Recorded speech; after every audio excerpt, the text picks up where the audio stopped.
anybody giving the instruction to a police officer that go from Murkomen'Raila police station to hear research? Shame on you.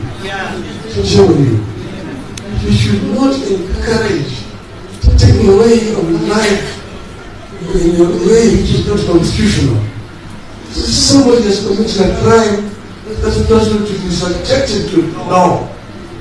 Arrest that person and take him to the court of law, accuse him, charge him, and let the court find him guilty and then sentence him. This is a civilized society. This is a society that we want to live. Therefore, we condole with those people who have lost their loved ones. But at the same time, we condemn the criminals who deliberately went to destroy people's properties, burning courts, burning police stations. That is not a solution. So we must find a way as a country. This country, we need a proper way. We need a national convention to talk about the way forward, the Kenya we want. That's what's going to solve all the problems that we have in the country today. Hello and what's up guys, welcome back to Chat Online Media, and today we are unpacking a serious national issue, Raila Odinga's fiery condemnation of Interior CS Kipchumba Murkomen for allegedly ordering police to shoot anyone approaching police stations. This could set a dangerous precedent. Stay tuned. During nationwide protests on June 25th, 2025, at least 16 people were killed and hundreds injured amid police use of live ammunition. Following the violence, Murkomen publicly stated that they have directed the police that anyone who dares approach a police station with criminal intent was supposed to be shot. At a church service in Bondo on June 29th, Raila condemned Murkomen's statements as a breach of constitutional rights and due process. He declared that anybody giving instructions to a police officer that if someone comes near a police station or was supposed to be shot, that they should be ashamed of themselves. He warned this direction could further undermine public trust in the police and emphasized that suspects belong to court and they are not supposed to be shot on sight. Murkomen has since walked back his remarks, saying they were taken out of context and that he was simply restating existing law on use of force. He emphasized that he cannot order extrajudicial killings and cited the National Police Service Act, lethal force that may only be used in clearly defined life-threatening scenarios. He claimed his words were a general reminder that officers must protect themselves if at all they are facing danger. He claims his words were a general reminder, and also the Law Society of Kenya sharply rebuked the directive as unconstitutional and warned police against misuse of firearms and an unlawful command. Civil society and human rights groups have joined Raila, expressing concerns over the potential for extrajudicial killings and also for the erosion of human rights.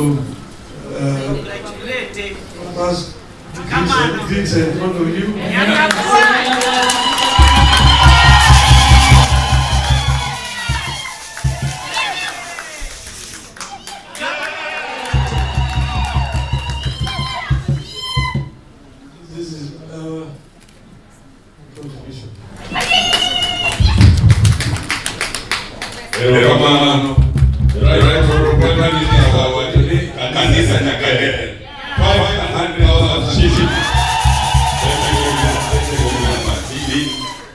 Thank you.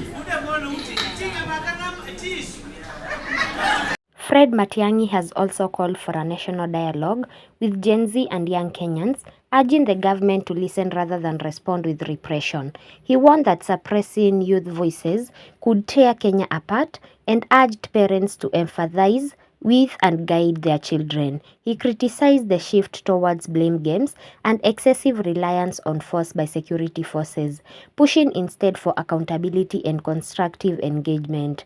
He specifically asked police to exercise restraint during peaceful Gen Z demonstrations, marking the June 25th protests anniversary. Disagreement and protest really has to come to an end. What our people and our young people particularly are seeking is that they are listened to. And our leaders, particularly our leaders in government, who are the ones who have consequential convening power, are the only ones who can put people together in the manner in which even civic leaders are suggesting, so that we can focus on the solutions to the challenges and the problems that we are dealing with. But it cannot be that, when something happens like happened last Wednesday, we now begin saying things that are very interesting. Honestly speaking, it's so difficult to even try to repeat some of the things I'm hearing. How can you say, now we are talking about one community, or saying, the people who were on the streets came from Muranga and Nyeri, and then they went all the way to Kericho and Kisii and Kakamega and Mombasa. So there was no one in Muranga and Nyeri that day. Everyone left Muranga and Nyeri, went to Busia and Kisumu. Honestly, Narok, we are, that is worse than a joke, honestly. When you are talking about the grave nature of the challenges that we are dealing with, how can we trivialize such a serious national crisis and then subject it to, hilarious jokes like those? Let's be serious. And personally, I associate myself with the remarks and the position that has been taken by the religious leaders in this country, private sector groups that are saying the same thing as we are saying, namely that our country is headed the wrong direction.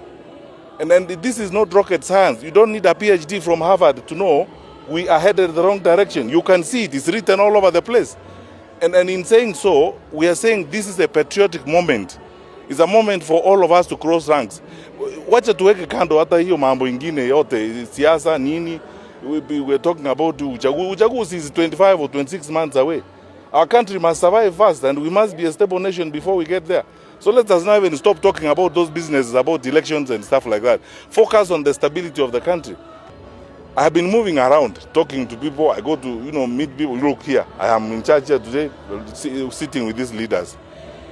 The level of bitterness and anger down below in the country is unprecedented. I have not seen that before. Now, to imagine that there's nothing wrong and carry on as if it's business as usual, honestly, you have to be a very strange person. We are asking our brothers and sisters, and then, as I said, this is a patriotic moment. This is a time for the country. And what is being called upon now, it's also a leadership moment. Let's stand up and do the right thing for our country.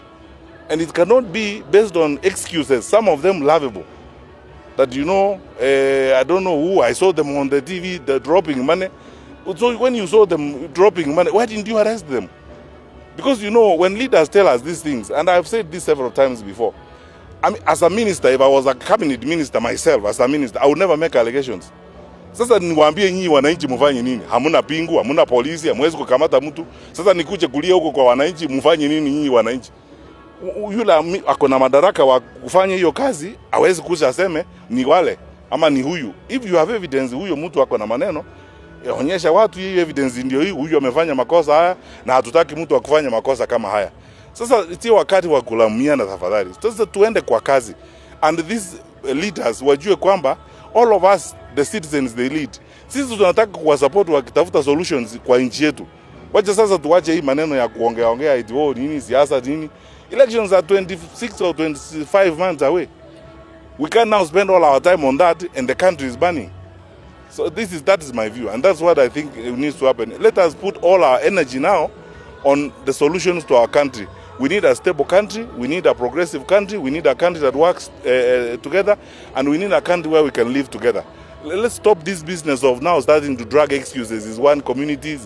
This incident is significant. If political leaders can encourage shoot on sight, it sidelines the role of courts and could institutionalize extrajudicial violence.